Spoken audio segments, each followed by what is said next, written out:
안녕하십니까. 5월 4일 월요일 말씀 묵상 함께 시작하겠습니다. 오늘도 말씀으로 하루를 시작하시는 귀한 성도님들이 거룩한 삶을 통해서 주님의 복을 누리시는 귀한 하루 경험하시기를 기도합니다. 오늘 묵상하실 본문은 고린도전서 1장 18절에서부터 25절까지 말씀이고요. 통독하신 말씀은 역대상 1장부터 2장까지입니다. 지난 토요일 본문에서 바울은 고린도 교회가 왜 분열되었는가에 대한 진단을 내렸다고 할 수 있거든요. 오늘 본문에서는 그렇다면 교회가 어떤 마음을 가져야 되는가? 정답을 제시하고 있다고 할 수 있습니다.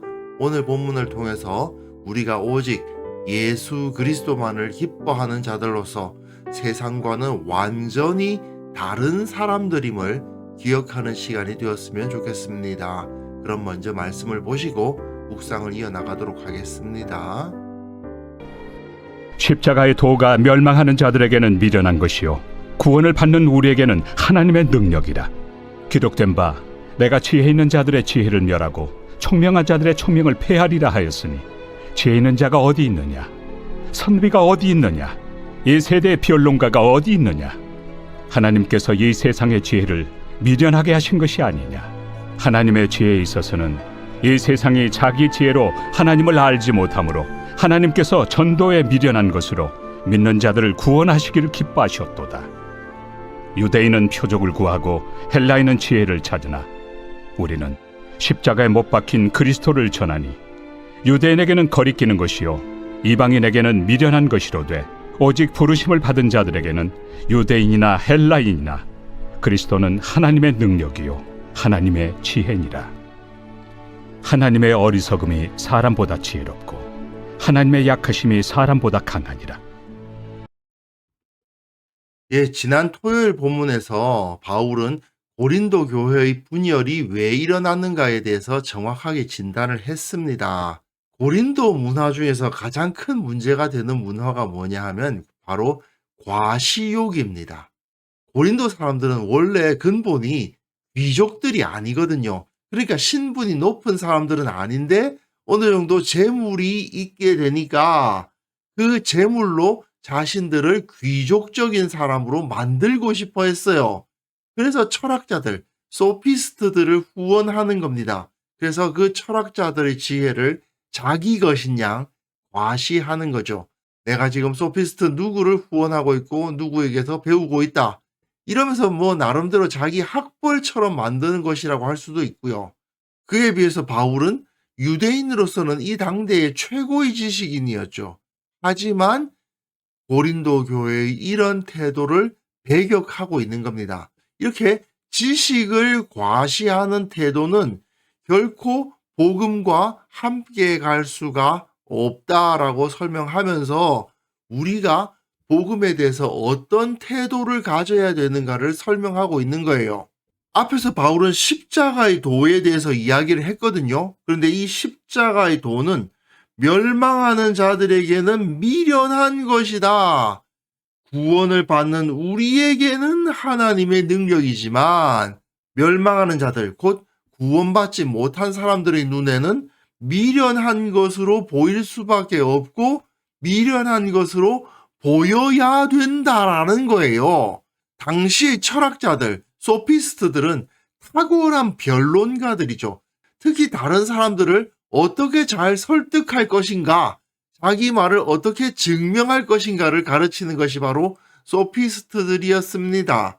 그런데 이 십자가의 도는 이런 사람들에게는 받아들여질 수가 있는 게 아니라는 거죠. 소피스트, 그 철학자들의 눈에 보기에는 미련한 것일 수밖에 없고 그들의 눈에 미련하게 보여야 되는 거예요. 사실 바울은 그 당시 어떤 소피스트들에게도 밀리지 않을 만한 언변, 논리력도 갖추고 있었던 사람인데 그럼에도 불구하고 바울은 여기서 철저히 성경에 근거해서 이사야 선지자의 말을 인용하면서 하나님의 진리를 선포하거든요. 기록된 바, 이 말은 구약 성경을 인용하겠다는 말이죠. 내가 지혜 있는 자들의 지혜를 멸하고 총명한 자들이 총명을 폐하리라 하였다. 이게 어느 본문이냐 하면요. 이사야서 29장 14절입니다. 그 뒷부분에 그들 중에 지혜자의 지혜가 없어지고 명철자의 총명이 가려지리라 하는 이 부분을 인용한 거예요. 그런데 바울이 이 이사야서 29장 14절을 전부 인용한 것은 아닙니다만은 우리는 이 이사야서가 어떤 문맥에서 기록되어 있는가를 볼 필요가 있습니다. 그러므로 내가 이 백성 중에 기이한 일, 곧 기이하고 가장 기이한 일을 다시 행하리니 그로 인해서 그들 중에 지혜자가 없어지고 명철자의 총명이 가려진다는 거잖아요. 하나님께서 기이한 일을 행하신다. 놀라운 일을 행하신다는 거예요. 그게 뭘까요? 예수님의 십자가와 부활이죠. 바울은 분명 이 앞부분을 인용하고 있지는 않습니다만은 결국 그 문맥을 따져보면 이사야 선지자가 말하고 있는 이 기이한 일이란 곧 십자가의 도다라고 제시하고 있는 셈이에요. 십자가에서 예수님께서 죽으시고 또한 다시 살아나시는 이 기이한 일에 의해서 세상의 지혜와 총명은 소용없는 것이 된다는 겁니다. 하나님께서 세상의 지혜를 미련하게 하실 거예요. 지혜 있는 자가 어디 있느냐? 선비가 어디 있느냐? 지혜자가 어디 있느냐? 그 말이죠. 이 세대의 변론가가 어디 있느냐? 하나님께서 이 세상의 지혜를 미련하게 하신 것이 아니냐? 하나님께서 세상에서 똑똑하다는 자들을 다 미련하게 만들어 버리셨다 이 말입니다.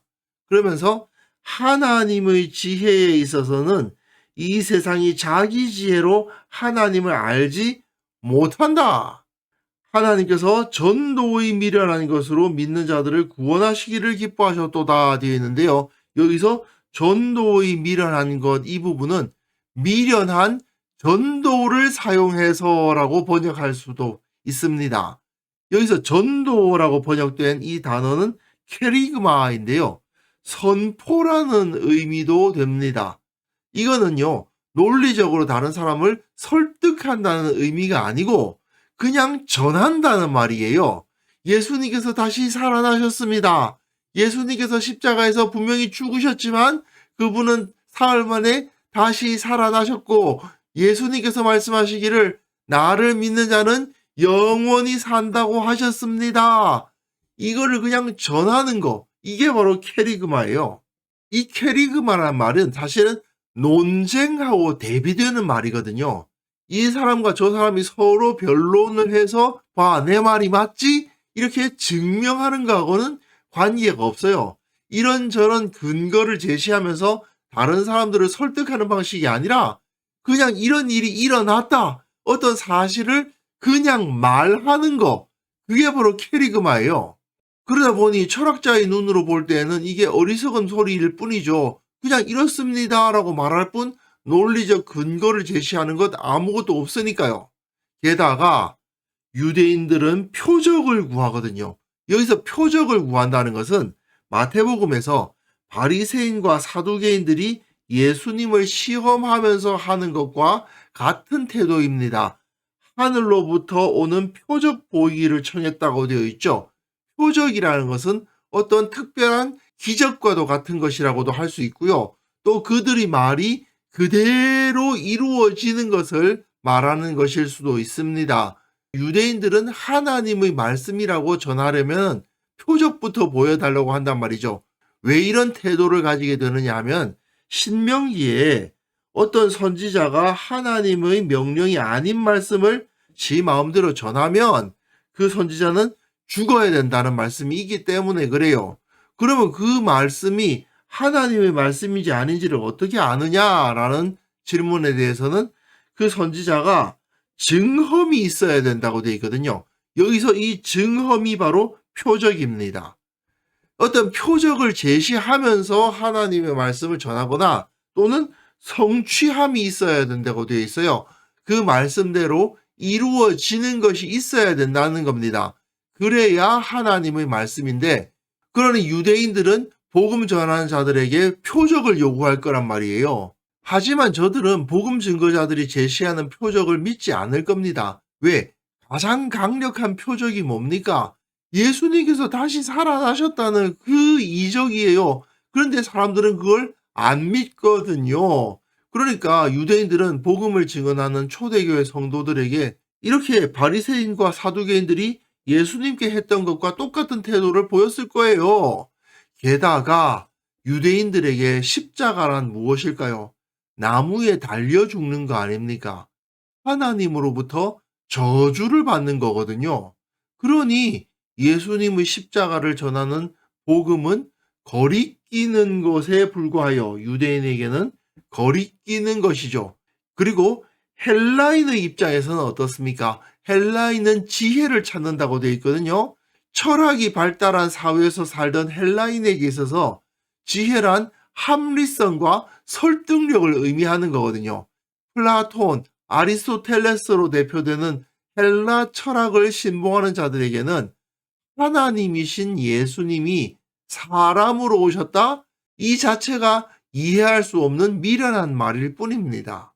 그런데 그리스도인들은 그냥 어떤 논리를 펴지도 않고 십자가에 못 박히신 예수님을 전할 뿐이거든요. 우리는 십자가에 못 박힌 그리스도를 전하니. 그러니 저들이 보기에는 십자가에 못 박힌 왕을 섬기는 이상한, 논리적으로는 도무지 이해할 수 없는 사람들일 뿐이죠. 논리를 사용해서 자기들의 주장을 펼치지도 않고 논쟁을 통해서 자기의 주장을 내세우지도 않는 그야말로 어처구니 없게 어리석은 자들이 바로 그리스도인이라는 겁니다. 즉 바울은 지금 무슨 말을 하고 있는 겁니까? 안 믿는 사람들의 눈으로 보았을 때는 우리가 어리석은 사람들이 맞다. 저들의 눈에 우리가 어리석게 보여야 된다 이 말이에요. 그렇지 않고 저들의 눈에 우리가 지혜로워 보인다면은 그게 잘못됐다는 거예요. 하지만 오직 부르심을 받은 자들에게는 유대인이나 헬라인이나 그리스도는 하나님의 능력이요 하나님의 지혜니라. 오직 부르심을 받은 자들이 원래 유대인이었냐 원래 헬라인이었느냐는 중요하지 않고 부르심을 받았다면 그리스도가 하나님의 능력이 되고 하나님의 지혜가 된다. 그리고 하나님의 어리석음이 사람보다 지혜롭고 하나님의 약하심이 사람보다 강하다. 이 말을 통해서 우리는 사람들로부터 어리석게 보이고 약하게 보이는 것이 맞지만 실제로는 누구보다 지혜롭고 누구보다 강하다는 사실을 알아야 한다. 이렇게 가르치고 있는 겁니다. 바울 자신도 이런 복음이라는 어리석은 내용을 탁월한 논증이나 확실한 표적을 제시해서 증명하려 하지 않았어요. 어리석은 자가 되어서 어리석은 자의 위치에 서서 어리석다는 조롱을 당하는 방식으로 복음을 전했다고요. 하지만 바울은 이런 어리석은 길을 감으로 인해서 그리스도가 하나님의 능력, 하나님의 지혜로 드러나고 사람의 지혜를 이기는 하나님의 어리석음, 사람의 힘을 이기는 하나님의 약함을 직접 경험했어요. 바울은 이 신비를 깨달았기 때문에 고린도 교회 성도들이 이걸 이해하기를 바라고 있는 겁니다. 탁월하고 유명한 철학자가 아니라 어리석고 연약한 보통 사람들을 통해서 하나님의 복음이 선포되고 그 선포되는 하나님의 복음은 그 무엇보다도 지혜롭고 강력하다고 가르치고 있는 겁니다.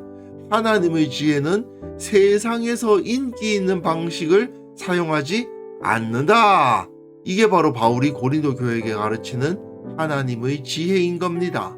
이것처럼 교회가 세상의 지혜와 가치관을 따르게 되면 결국 세상에 존재하는 모든 문제가 교회 안으로 들어와서 교회 안에서 그대로 나타나게 돼요. 예수님은 그렇게 살지 않으셨고 그렇게 가르치지 않으셨음에도 불구하고 교회가 세상의 지혜와 세상의 강함을 추구하다 보면 결국 세상에서 늘 나타나는 문제가 교회 안에서 그대로 나타나게 된다니까요. 더 지혜로운 자와 더 강한 자에 의해서 지혜롭지 못한 자들과 약한 자들이 압제를 당하고 그 가운데 갈등이 일어나고 싸움이 벌어지고 수많은 사람들이 고통을 당하는 그런 일들이 교회 내에서 똑같이 일어나게 되어 있단 말입니다. 그러므로 우리는 세상의 그 어느 것보다 지혜롭고 강력한 예수 그리스도의 십자가의 도를 따르는 사람들이라는 사실을 잊지 말아야 합니다. 세상 사람들의 눈으로 볼 때에는 어리석어 보이고 약해 보입니다. 우리가 그 세상의 관점을 벗어버리지 못하면 우리 눈에도 그렇게 보일 거예요. 하지만 그것이 더 강하고 결국에는 세상이 이 복음 앞에 무릎 꿇게 된다는 사실을 우리는 반드시 믿어야만 합니다. 그래서 이 시간 함께 기도하실 때는요, 우리가 복음의 본질을 깨닫게 하옵소서. 세상의 지혜, 세상의 능력을 의지하지 않게 하옵소서. 세상의 속한 것 자랑하지 않게 하시고 오직 복음으로 말미암아 구원받았다는 사실을 기뻐하는 살아있는 성도들 되게 하여 주옵소서. 함께 기도하는 시간 말씀합니다.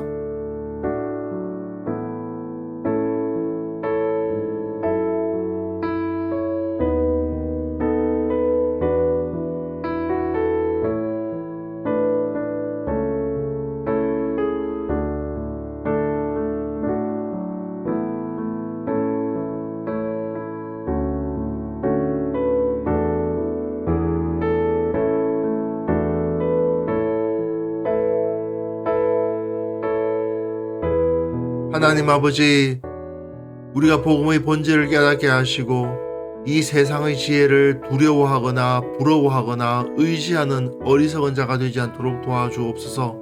세상 것들 자랑하는 어리석은 자가 되지 않도록 도와주시고 내가 예수 그리스도의 십자가로 말미암아 구원받았다는 사실을 기뻐하며 감사하며 그 가운데 늘 거하는 살아있는 성도가 되게 하여 주옵소서. 또한 우리 교회 모든 성도들이 이 십자가만을 의지하고 십자가 안에서 기쁨을 누리는 자들 되게 하여 주옵소서. 또한 한국 교회를 위해서 기도합니다. 세속화의 영향력들을 다 제거하여 주시고 오직 진리, 오직 복음, 오직 십자가에 의해서 하나가 되는 역사가 한국 교회에 일어날 수 있도록 주님께서 기적과도 같은 역사를 일으켜 주옵소서. 아버지, 오늘 하루 우리의 모든 삶을 인도하시고 우리의 섬김과 우리의 노력과 우리의 땀과 우리의 눈물이 주님 앞에 온전히 드려지는 예배가 되고 제사가 되는 하루하루를 살아갈 수 있도록 도와주옵소서. 이 모든 것을 통해서 하나님께서 영광 받아주시고 또한 주님께서 우리에게 그 은총을 내리사 참된 평안, 참된 기쁨을 누리는 귀한 하루 보낼 수 있도록 주께서 도와주옵소서. 감사드리옵고 예수님의 이름으로 기도합니다. 아멘.